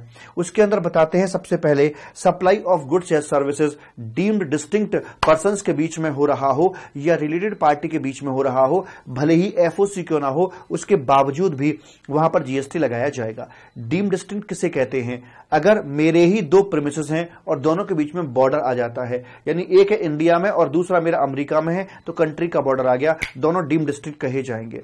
दूसरी बात निकल के आती है कि अगर मेरा एक कारोबार हरियाणा में है, एक कारोबार मेरा पंजाब में है, तो दोनों के बीच में स्टेट का बॉर्डर आ गया, दोनों को डीम्ड डिस्टिंक्ट यहां पे कहा जाएगा। उसके बाद में आगे बात करते हैं कि मान लीजिएगा यहां पर आकर मेरा एक कारोबार हरियाणा में है और दूसरा अंडमान में है, तो बीच में एक बॉर्डर आ जाता है, दोनों को यहां पर डीम्ड डिस्टिंक्ट अपना कहा जाएगा। उसके बाद आगे बढ़ते हैं, 2 यूटी के बॉर्डर बीच में आ सकता है, तो जहां पर बॉर्डर बीच में आ जाएगा, एक ही व्यक्ति के 2 अलग अलग कारोबार और बीच में बॉर्डर आता है, तो उनको डीम्ड डिस्टिंक्ट कहा जाता है। सर, अगर मान लीजिए सेम स्टेट या यूटी के अंदर हो, अगर सेम स्टेट या यूटी के अंदर है और उनके अलग अलग रजिस्ट्रेशन हो रखे हैं, मान लीजिए मेरा उत्तर प्रदेश के अंदर 2 कारोबार हैं, इसका अलग रजिस्ट्रेशन है, दूसरे का अलग रजिस्ट्रेशन है, तो अब भी इनको अलग अलग माना जाएगा, डीम्ड डिस्टिंक्ट माना जाएगा। लेकिन सेम स्टेट के अंदर मेरा उनका एक ही रजिस्ट्रेशन है, एक ही रजिस्ट्रेशन पर सारे प्रीमिसेस चढ़े हुए हैं, तो फिर ये डीम्ड डिस्टिंक्ट वाली बात निकलकर नहीं आएगी। तो सप्लाई डीम्ड डिस्टिंक्ट के बीच में हो रही हो या रिलेटेड पार्टी के बीच में हो रही हो, जिसमें employer, employee, family members etcetera या एक दूसरे को कंट्रोल करने वाले, इनको बोलते हैं रिलेटेड पार्टीज। तो वहां पर सप्लाई भले ही आपकी एफओसी क्यों ना हो रही हो, उसके बावजूद भी हम इसे यहां पर सप्लाई मानकर चलते हैं और जीएसटी की बात करी जाती है। आगे चलकर रूल नंबर अपना जो 28 आता है, वहां पर आकर डीम्ड डिस्टिंक्ट से हम बात करके चलते हैं और वहां पर अलग अलग तरीके आपको बताए जाते हैं वैल्यूएशन करने के लिए, वहां पर जाकर बात करी जाती है। उसके बाद में आगे बोलता है ट्रांसफर और डिस्पोजल। अगर आप अपनी किसी बिजनेस एसेट का परमानेंट ट्रांसफर कर देते हैं, जिसके संबंध में आप अपना आईटीसी बुक कर चुके हैं, तो चूंकि आईटीसी लेकर बैठे, खाकर बैठे हैं और आपने उस मशीन को परमानेंटली आपने डिस्पोज ऑफ कर दिया यहां से बिजनेस एसेट को, तो ऐसे वाले मामले के अंदर चूंकि हमें यहां पर जीएसटी लगवाना था, ऐसे नहीं जाने देंगे, तो इसलिए कहा गया कि इस घटना को सप्लाई माना जाएगा और आउटपुट जीएसटी निकाल कर चलेंगे यहां पर। और आगे चल के आईटीसी के चैप्टर में पहुंचोगे, ऐसे वाले हालात के अंदर जाकर 18 सेक्शन 18 का सबसेक्शन 6 लग जाता है और उसके अंदर चूंकि आप आईटीसी ले चुके थे, वहां क्वार्टरली परसेंटेज के हिसाब से या मंथली प्रोपोर्शनेट करके आप एक अमाउंट निकालोगे कि रिमेनिंग आईटीसी आपका कितना बचता है, उसके अनुसार से कितना रिवर्सल करना आपका बनता है। तो आईटीसी का रिवर्सल सेक्शन 18 के मुताबिक कितना बनता है, आउटपुट जीएसटी कितना बनता है, विच एवर इज हायर, उतने का फाइनली आपको पेमेंट करना पड़ेगा। क्वार्टर काउंटिंग ठीक से कीजिएगा। क्वार्टर का जो प्रीफिक्स मैंने करके बताया था, क्वार्टर टू क्वार्टर, किस क्वार्टर में परचेज किया था, किस क्वार्टर में बेचा है, तो इनको मिलाते हुए आप काउंट कर लीजिए आपके टोटल कितने क्वार्टर बनते हैं, उसके हिसाब से ही आपकी कैलकुलेशन करी जाती है। उसके बाद में आगे बढ़ जाते हैं import of service. Import of service यहां पर भी आपकी आ जाती है। इंपोर्ट ऑफ सर्विस का मामला है, लेकिन वो आपने फ्री ऑफ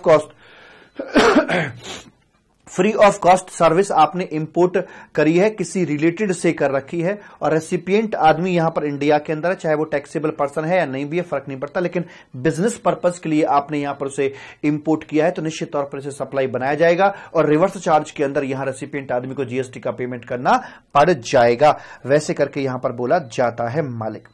उसके बाद में आगे बढ़ते हैं, इसने से ये अच्छा एक और है गया प्रिंसिपल और एजेंट। प्रिंसिपल आदमी वो होता है जिसके बिहाफ पर एजेंट काम करते हैं, और एजेंट वो होता है जो दूसरों के बिहाफ पर काम करता है। यहां एजेंट का मतलब रिस्पॉन्सिबल एजेंट से है, जिसके थ्रू होकर बिलिंग की जाती है। प्रिंसिपल एजेंट को बिलिंग करता है, एजेंट अपने कस्टमर को आगे बिलिंग करता है। या फिर पीछे से कोई बंदा, जहां से हमारा बाइंग एजेंट है, तो बंदा एजेंट को बिलिंग करता है, एजेंट हमें बिलिंग करता है। तो जब एजेंट के थ्रू बिलिंग की जाती है, उस वाले एजेंट, उस वाले रिस्पॉन्सिबल एजेंट की मैं बात आपके यहां करके चल रहा हूं। तो प्रिंसिपल एजेंट को सप्लाई करे या एजेंट प्रिंसिपल को सप्लाई करे, दोनों ही सिचुएशंस के अंदर उसे हम यहां पर सप्लाई मानकर चलते हैं, भले ही वो ट्रांजैक्शन आपकी एफओसी क्यों ना रही हो, वैसे करके। उसके बाद में आगे चर्चा बढ़ती है, आगे बोलते हैं भाई ये पार्ट बी के अंदर कहा जाता है कि ठीक है सप्लाई तो बन गई, एक गाना है हरियाणवी बहू काले की, सुनकर देखना मुझे तो बहुत अच्छा लगता है। अब यहां ये तो पता लग गया कि ये बहू बन गई है, सप्लाई क्या है, लेकिन सप्लाई किसकी है, गुड्स की है, सर्विस की। तो बहू तो बन गई, लेकिन किसकी है, काले की या गोरे की, ये तो बता दीजिए। अब ये क्वेश्चन नहीं है कि सप्लाई है या नहीं, सप्लाई तो है, पर किसकी, गुड्स की या सर्विस की, ये क्वेश्चन अगले स्टेप पर आ जाता है। तो यहां पर शेड्यूल नंबर 2 आता है, जो कई सारी बातें आपसे करके चलता है। इसमें बताते हैं कि अगर देखिए जो गुड्स आपका इन्वॉल्व हो रखा है इस पूरी ट्रांजैक्शन के अंदर, और उसमें बताते हैं कि गुड्स की ओनरशिप, मूवमेंट तो गुड्स का है, लेकिन क्या गुड्स की ओनरशिप आगे ट्रांसफर हो रही है। अगर गुड्स की ट्रांसफर हो रही है ओनरशिप या हो जाएगी, तो इसे मानते हैं सप्लाई ऑफ गुड्स का नाम दिया जाएगा। लेकिन अगर गुड्स की ओनरशिप ना तो ट्रांसफर हो रही है ना आगे ट्रांसफर होगी, वैसे वाले मामले के अंदर से सप्लाई ऑफ सर्विस का नाम दिया जाएगा। तो सारा कुछ टिका होता है आपकी ओनरशिप के ऊपर। हायर परचेज ट्रांजैक्शन होती है, ओनरशिप भविष्य में सप्लाई हो जाएगी at the payment of last instalment, तो वैसे वाले मामले के अंदर इनिशियली ही उसे सप्लाई ऑफ गुड्स के रूप में कंसीडर किया जाएगा। ट्रांसफर ऑफ राइट और राइट टू यूज यानी कि जो लीज पर देते हो, तो वो आपका सप्लाई ऑफ सर्विस है। Permanent transfer of business asset, जहां पर परमानेंट सी वर्ड आ जाता है, तो वहां से वो आपकी बैलेंस शीट से हट गई ना, बैलेंस शीट से हट गई तो ओनरशिप चेंज हो गई ना। तो बैलेंस शीट से हटना या ओनरशिप चेंज होने का मतलब यही हो जाता है आपका कि अब वो आपकी ओनरशिप में नहीं रही है, इसलिए उसे सप्लाई ऑफ गुड्स के रूप में कंसिडर कर लिया जाएगा, ऐसे करके वहां पर बोला जाता है। इमूवेबल प्रॉपर्टी के संबंध में बात करते हैं। It can be classified in the form of land और बिल्डिंग्स। अगर लैंड है, अगर आपने बेच दिया, neither supply of goods not supply of service, इसे इस प्रकार से हम क्लासिफाई करके चलते हैं। दूसरा, अगर आपने लीज पर दिया तो सप्लाई ऑफ सर्विस में काउंट कर लिया जाएगा। उसके बाद अगर हम बात करते हैं बिल्डिंग की, तो बिल्डिंग आपकी दो प्रकार की होगी, कंप्लीट बिल्डिंग या आपकी under construction building. Complete building है, बेच दिए तो neither supply of goods not supply of services, और अगर आपने उसे रेंट आउट किया तो वो आपकी लीज आउट किया तो वो आपकी सप्लाई ऑफ सर्विस में काउंट कर ली जाएगी। अंडर कंस्ट्रक्शन की बात करके चलते हो तो वहां पर अगर आपने उसे बेच दिया है तो सप्लाई ऑफ सर्विस, किराए पर देने का सवाल ही पैदा नहीं होता, क्योंकि वो अंडर कंस्ट्रक्शन की सेल हुई है। अब ये पता कैसे चलता है कि अंडर कंस्ट्रक्शन की सेल हुई है या कंप्लीट की सेल हुई है, तो उसके लिए आपको देखना पड़ता है कंप्लीशन सर्टिफिकेट या possession which ever is earlier. जो पहली पेमेंट उस प्रॉपर्टी के संबंध में करी गई है, उस समय क्या प्रॉपर्टी कंप्लीट थी। अगर मान लीजिए प्रॉपर्टी आपकी यहां पर कंप्लीट हुई है या पोजीशन आपने यहां पर ले लिया है, और पहली पेमेंट, फर्स्ट पेमेंट चाहे 2 रुपए की क्यों ना हो, 1 रुपए क्यों ना हो, इससे पहले पकड़ लिए तो बस फिर उसे sale of under construction property माना जाएगा। लेकिन अगर पहली पेमेंट इस घटना के कंप्लीशन के बाद आई है तो फिर वो कंप्लीटेड प्रॉपर्टी की सेल वहां पर मानी जाती है, और फिर उसके ऊपर जीएसटी आपका नहीं लगाया जाएगा, ऐसे करके बोला जाता है। उसके बाद में आती है आपकी इंटेंजिबल प्रॉपर्टी आईपीआर।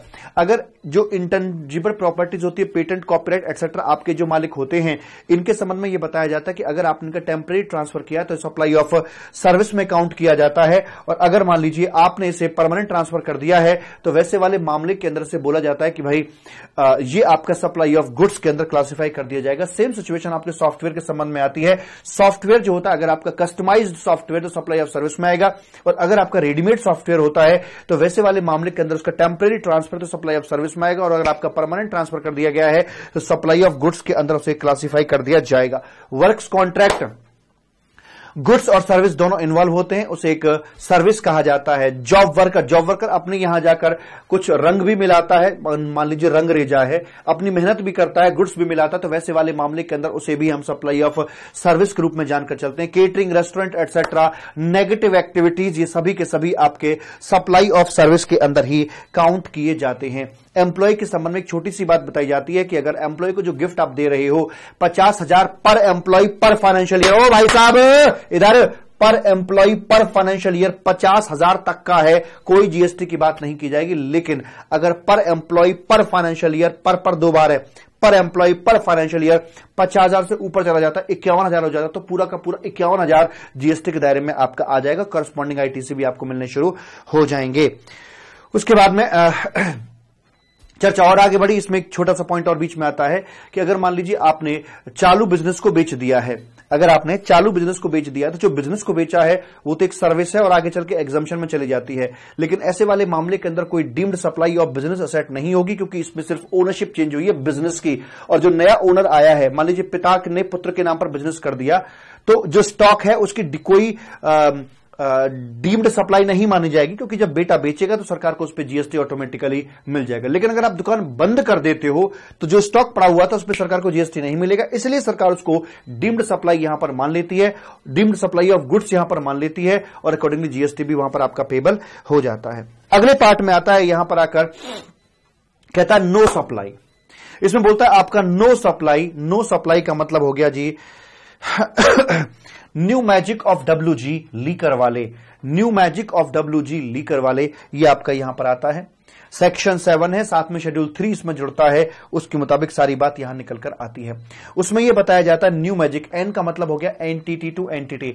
अगर गुड्स का मूवमेंट नॉन टैक्सेबल टेरिटरी से नॉन टैक्सेबल टेरिटरी की तरफ किया जा रहा है without bringing the goods into India, ऐसे वाले मामले के अंदर ये कोई सप्लाई बनी नहीं, जब इंडिया में गुड्स आया नहीं, डेस्टिनेशन इंडिया हुआ ही नहीं, तो क्या जीएसटी लगेगा? अगर लगता तो ये वाली बात होती कि तू कौन कि मैं खामोखा, अबे क्या मतलब भाई साहब, अबे गुड्स इंडिया में आया है नहीं, इंपोर्ट हुआ है नहीं, तो खामोखा जीएसटी क्यों लगा सकते हो भला? तो एंटिटी टू एंटिटी अगर मूवमेंट होता है तो इस घटना को सप्लाई नहीं बनाया जाएगा। जीएसटी की बात हम नहीं करके चलेंगे। तो न्यू मैजिक, ई का मतलब आता है एम्प्लॉय टू एम्प्लॉयर। अगर एम्प्लॉयर से सैलरी मिलती है तो उस पर भी जीएसटी नहीं है, और जो गिफ्ट वगैरह की बात करी जाती है उसके संबंध में तो हम पहले से जानते हैं, लेकिन जो सैलरी है जो एम्प्लॉय एम्प्लॉयर के लिए कर रहा है उसके बदले जो सैलरी पा रहा है उस पर भी जीएसटी नहीं लगाया जाता, क्योंकि इसे सप्लाई हम नहीं मानकर चलते हैं।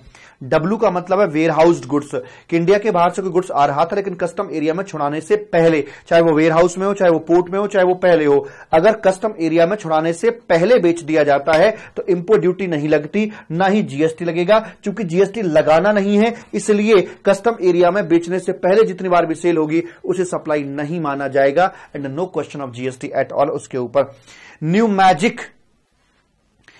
मैजिक, एम का मतलब आता है मॉर्चरी सर्विसेज, जो शमशान घाट तक शव को जलाने, दफनाने या किसी और तरीके से अंतिम संस्कार करने के लिए वहां पर जो पर्ची वर्ची करती है शमशान घाट के अंदर, उस पर जीएसटी की बात नहीं करी जाएगी, क्योंकि इसे सप्लाई नहीं मानते हैं।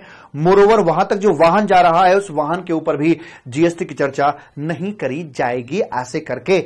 ओके, ए का मतलब है एक्शनेबल क्लेम। एक्शनेबल क्लेम के यूं तो कई सारी फॉर्म होती हैं, अनसिक्योर्ड डेट्स भी होता है और पेंडिंग लिटिगेशंस भी होती है, बैटिंग गैम्बलिंग लॉटरी भी होती है, तो बैटिंग गैम्बलिंग लॉटरी एटसेट्रा ये तो सप्लाई तक रहेगी। इसके अलावा जितने भी other form of actionable claim है सब के सब यहां से बाहर कर दी जाएंगे, उन पर जीएसटी की चर्चा नहीं करी जाएगी।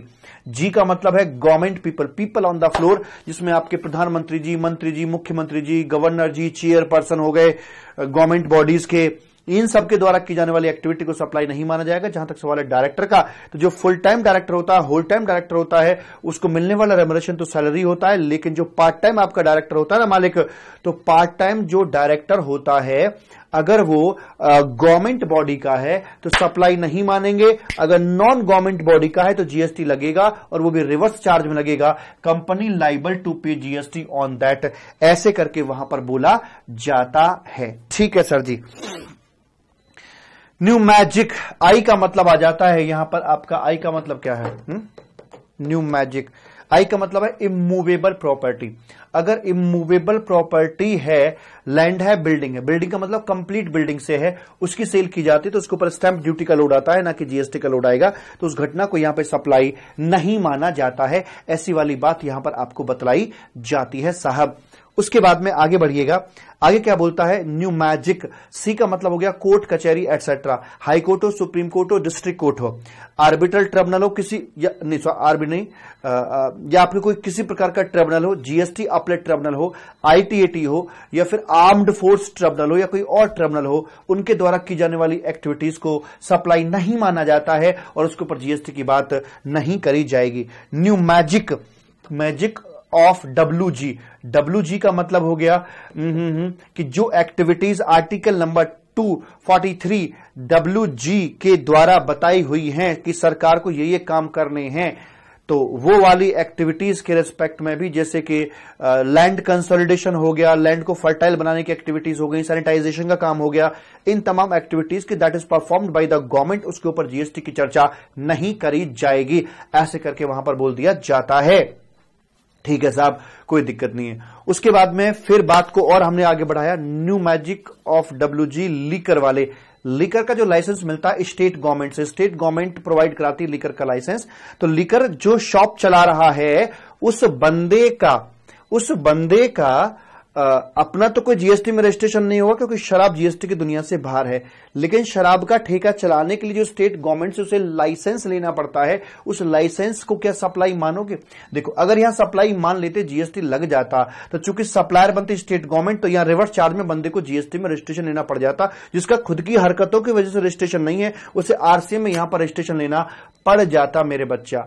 इसलिए यहां पर कह दिया कि भाई साहब सुनिए, ठहरिए, हमारी बात सुनिएगा, हम क्या कह रहे हैं आपसे कि इसको ना रहेगा बांस ना बजेगी बांसुरी, इसे हम सप्लाई ही नहीं मानते हैं। जो लाइसेंस मिला शराब बेचने के लिए स्टेट गवर्नमेंट से, उसको सप्लाई नहीं मानेंगे और फीस के ऊपर जीएसटी की चर्चा नहीं करी जाएगी। तो यह आ जाता है आपका new magic of WG, liquor वाले तक की बात यहां पर आपका हो जाती है, ऐसे करके यहां पर बोला गया है मेरे लाल, मेरे काले, मेरे पीले। उसके बाद में आता है आपका कंपोजिट सप्लाई, नेचुरल बंडलिंग, जहां पर पीएनटी टेस्ट पूरा हो जाए, 2 और मोर टैक्सेबल सप्लाईज हो and that are naturally bundled हो, और उनके बीच में एक सर्विस प्रिंसिपल सप्लाई हो जिसमें कि प्रीडोमिनेंट एलिमेंट्स हो, तो ऐसे वाले बंडल को हम कंपोजिट सप्लाई बोलते हैं। और सेक्शन 8 के मुताबिक इसका जो क्लासिफिकेशन होगा वो प्रिंसिपल सप्लाई के अंदर कर दिया जाता है, यानी कि इस पूरे बंडल के अंदर जो प्रिंसिपल सप्लाई होगी, पूरे बंडल को उसी नाम से बुलाया जाएगा, वैसे करके यहां पर बोल दिया जाता है मालिक। अच्छा सर जी, ठीक है, कोई दिक्कत नहीं है। इसके अलावा अगर कोई बंडल है और वो आपका यहां पर कंपोजिट बंडल की जो डेफिनेशन है उसको पूरा नहीं करता है, तो उसे मिक्स्ड सप्लाई कहा जाएगा। और सेक्शन 8 के मुताबिक मिक्स सप्लाई का जो नियम है वो ये है कि उनमें से जौन सी भी वाली कॉमोडिटी का या सप्लाई का हाईएस्ट रेट ऑफ टैक्स होगा, उसमें उसे क्लासिफाई यहां पे करवा दिया जाता है। ये तमाम प्रकार की बातें आपकी यहां पर लिखी हुई हैं। और उसके बाद में यहां पर आते हैं आपके कुछ एक सर्कुलर्स भी यहां पर आ जाते हैं। सर्कुलर्स के अंदर एक सर्कुलर ये आता है कि मान लीजिए अगर कोई व्यक्ति है, इंडिविजुअल डोनर है, और वो किसी ट्रस्ट को, जो मंदिर मस्जिद गुरुद्वारा को चला रहा है इस प्रकार का, उसको कोई चंदा देकर आता है और मान लीजिए पत्थर लगवा दिया, वहां पर जो कैंपस था, कैंपस में पत्थर लगवा दिया, उस पर लिखवा दिया in the memory of her father या वट जो भी है, ऐसे लिखवा देते हैं। तो ऐसा करवाने से उस इंडिविजुअल डोनर को कोई कॉमर्शियल गेन नहीं मिला। ऐसे वाले हालात में हम ये नहीं कह सकते कि ट्रस्ट ने उसे कोई किसी प्रकार की सप्लाई यहां पर दी है, अतः इस प्रकार की ट्रांजैक्शंस के ऊपर कोई जीएसटी नहीं लगाया जाएगा, because nothing gained from the trust. हां, अगर वो एक कंपनी देकर चलती, कंपनी का नाम लिखा हुआ होता, क्योंकि कंपनी के नाम तो यूनिक होते हैं ना मालिक, मेरा नाम यूनिक नहीं है, राजकुमार 1 लाख राजकुमार हो सकते हैं हिंदुस्तान के अंदर, ठीक है ना जी, वैसे करके, लेकिन कंपनी का नाम यूनिक होता है, ब्रांड नेम, लोगो वगैरह कुछ इस प्रकार से पब्लिसाइज करके चल रहे हैं, तो वहां पर हमें कमर्शियल गेन मिल जाता है, फिर जरूर उस घटना को सप्लाई बनाया जाएगा। लेकिन जब एक इंडिविजुअल डोनर इस प्रकार की हरकतें कर रहा है, तो वहां पर उसे सप्लाई नहीं बनाया जाएगा। उसके बाद में हमारे कुछ और भी सर्कुलर्स यहां पर आते हैं, जिनके अंदर यह बताया जाता है कि supply of books, pamphlet etcetera. मैंने एग्जांपल ले रखा था, ओम आर्ट प्रेस का एक पब्लिशर है, उसको मैंने सॉफ्ट कॉपी अपनी किताब की दे दी और वहां से बनकर वो हार्ड कॉपी बनकर आ रही है। वैसे वाले मामले के अंदर उसे मानते थे सप्लाई ऑफ प्रिंटिंग सर्विस, उसे माना जाता था। मांगता है क्या, मेरा ऑब्जेक्टिव पेपर मांगने का नहीं था, मेरा ऑब्जेक्टिव वहां पर प्रिंटिंग का था। मल्टीपल सप्लाईज गुड्स और सर्विस वो बंदा इस्तेमाल करता है, इस्तेमाल करने के बाद उसमें जो मेन सप्लाई है उसे प्रिंटिंग, यानी कि अगर वो मुझे बुकलेट फॉर्म चीज कुछ दे रहा है तो उसे सप्लाई ऑफ सर्विस में काउंट किया जाता था। लेकिन अगर उसी बंदे के पास में टिश्यू पेपर छपा के मंगवाता हूं या कार्टन बॉक्स मंगवाता हूं या फिर कोई विजिटिंग कार्ड वगैरह की बात करता हूं जिनमें कोई बाइंडिंग वाइंडिंग की आवश्यकता नहीं पड़ती है, तो वैसे वाले मामले के अंदर वहां से जो मेरे पास में आया उसे सप्लाई ऑफ गुड्स के रूप में क्लासिफाई किया जाता था। ऐसा बताया था आपको इस वाले सर्कुलर ने यहां पर आकर। उसके बाद में अगला यहां पर सर्कुलर आया था जिसमें इंटरस्टेट मूवमेंट की बात हम कर रहे थे। तो नॉर्मल प्रोविजन यह है कि अगर मोटर व्हीकल है और उसका मूवमेंट हो रहा है एक जगह से दूसरी जगह के लिए हो रहा है फॉर फर्दर सप्लाई के लिए कि उसकी आगे फर्दर सप्लाई करी जाएगी, तो ऐसे वाले मामले के अंदर ये डीम्ड डिस्टेंस के बीच में अगर होती है तो एफओसी होने के बावजूद भी इसे यहां पर हम सप्लाई मानकर चलते हैं। लेकिन अगर हम कुछ ऐसी सप्लाई कर रहे हैं, कुछ ऐसा मूवमेंट कर रहे हैं, जैसे कि मैंने एग्जांपल दिया था कि एक रिपेयरिंग मेंटेनेंस वाला व्हीकल होता है, वो आपके एक स्थान से दूसरे स्थान पर जा रहा है, डीम्ड डिस्टेंस के बीच में मूवमेंट हो रहा है, यानी कि परमानेंट मूवमेंट नहीं हो रहा, बैलेंस शीट से मूवमेंट नहीं हो रहा। भाई अगर एक शोरूम दूसरे शोरूम को माल सप्लाई कर रहा है जो आगे फर्दर सप्लाई किया जाएगा तो balance sheet to balance sheet transfer हो जाता है। लेकिन अगर मेरे पास रिपेयर मेंटेनेंस का व्हीकल है और वो यहां से कुछ समय के लिए वहां जा रहा है तो बैलेंस शीट से बैलेंस शीट में मूवमेंट नहीं हुआ मालिक, इसे यहां पर सप्लाई नहीं माना जाता है। जब balance sheet to balance sheet transfer हो जाते हैं डीम्ड डिस्टेंस के बीच में उसे ही सप्लाई मानकर चलते हैं। मेरे पास एक क्रेन मशीन है, मेरा ऑफिस गाजियाबाद में भी है, यूपी में भी है, दिल्ली में भी है, हरियाणा में भी है। मशीन मेरे पास यही है, जहां जरूरत पड़ती है वहीं ऑफिस पे जाती है मशीन, काम करके आ जाती है लौट के। इसे भले ही डीम्ड डिस्टेंस के बीच में मूव क्यों ना कर रही हो, हम इसे सप्लाई नहीं मानेंगे। डीम्ड डिस्टेंस के बीच में balance sheet to balance sheet transfer होना जरूरी होता है, तभी उसे हम यहां पर सप्लाई मानकर चलते हैं। उसके बाद में लैब का एक एग्जांपल यहां पर आया था जिसमें मैंने एग्जांपल देके समझाया था सिंपल वर्डिंग्स में कि मेरे पास में 100 लीटर दूध आता है, उस दूध में से मैं 15 लीटर क्रीम निकाल लेता हूं और बाकी जो 85 लीटर दूध था उसे वापस कर देता हूं। तो मेरा इस बंदे से जो कॉन्ट्रैक्ट हुआ, मांगता है क्या, वो क्रीम का हुआ। मैंने पैसे क्रीम के दिए, जो 15 लीटर क्रीम मैंने अपने पास में रख ली है और उसी का मैं यहां पर ट्रांजैक्शन होगी, बिलिंग भी क्रीम की ही कराई जाएगी। हालांकि ईवेबल दूध का बनेगा बिकॉज प्रैक्टिकली दूध का मूवमेंट हुआ है तो ईवेबल दूध का बनेगा, लेकिन जो इनवॉइसिंग होगी वो यहां पर क्रीम की करवाई जाएगी बिकॉज मेरी ट्रांजैक्शन क्रीम की है। तो 15 लीटर क्रीम के ऊपर जीएसटी का पेमेंट मैं कर दूंगा और 85 लीटर जो दूध उसके पास में वापस चला गया टोन्ड मिल्क, जब भी वो उसे बेचेगा तो वो उसके ऊपर जीएसटी का पेमेंट कर देगा। ये लैब वाला आपका यहां पर आ गया था। एक्टिविटी ऑफ बस बॉडी बिल्डिंग। बस बॉडी बिल्डिंग के बारे में सर्कुलर कुछ भी स्पेसिफाई नहीं करके बता रहा है कि यहां पर इसे सप्लाई ऑफ सर्विस मानेंगे या गुड्स मान के चलेंगे, पर मेरे हिसाब से एक प्रकार की जॉब वर्क एक्टिविटी है, इसलिए इसे सप्लाई ऑफ सर्विस में काउंट किया जाना चाहिए। रीट्रीडिंग ऑफ टायर, आपका उद्देश्य रबड़ खरीदना नहीं, रबड़ चढ़वाने का था। उनकी जो कलाकारी रबड़ चढ़ाने में होती है, इसलिए retreading of tyre supply of service में काउंट किया जाएगा, इवन तो रबड़ भी अपने इस्तेमाल कर रहे हैं। लेकिन अगर मान लीजिए पुराना टायर भी उन्हीं का, रबड़ भी उनकी, चढ़ाई भी उन्होंने, तो फिर वहां क्या बोल के चलोगे? तो वहां आप बोलोगे सप्लाई ऑफ टायर बोला जाएगा। रीट्रीडिंग का नाम निशान वहां से मिट जाएगा क्योंकि उसमें मेन आर्टिकल आपका टायर वहां पर आ जाता है। Right sir. उसके बाद में आगे बोलते हैं कि भाई यहां पर जो कंज्यूमर फोरम वगैरह में जो फीस जाती है, no question of GST at all. And उसके बाद में आगे बोलते हैं साहब के बस इतना ही बोलते हैं। तो इस प्रकार से आपका यहां पर सप्लाई का ये जो चैप्टर है ये मालिक आपका यहां पर कंप्लीट हो जाता है। अगला डिस्कशन आता है आपका यहां पर प्लेस ऑफ सप्लाई को लेकर हम अपनी बात करके चलते हैं। चलें बोलो चलें सर जी देख लो। प्लेस ऑफ सप्लाई, बाबा की बूटी के मुताबिक अगर हम यहां पर बात करके चलते हैं मालिक तो कुछ ऐसी निकल के आती। कैसी भला बताते हैं, रुको जरा।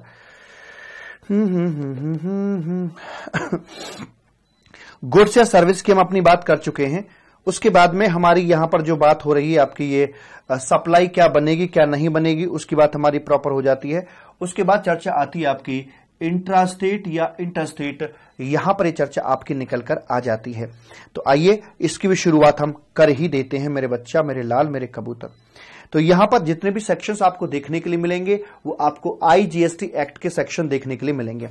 तो यहां पर जो आपके मेन सेक्शंस आएंगे वो आएगा सेक्शन नंबर कौन सा 7 आएगा, 8 आएगा सेक्शन 7 आएगा, सेक्शन 8 आएगा, सेक्शन नंबर 9 आएगा, 10वां, 11वां, 12वां और 13वां, ये सेक्शंस आपके मेन तौर पर आएंगे। देखिए यहां पर आपको सप्लाई इंट्रा है या इंटर है ये जानने के लिए आपको एक तो ओरिजिन बिंदु देखना होता है और एक अपना डेस्टिनेशन बिंदु देखना होता है।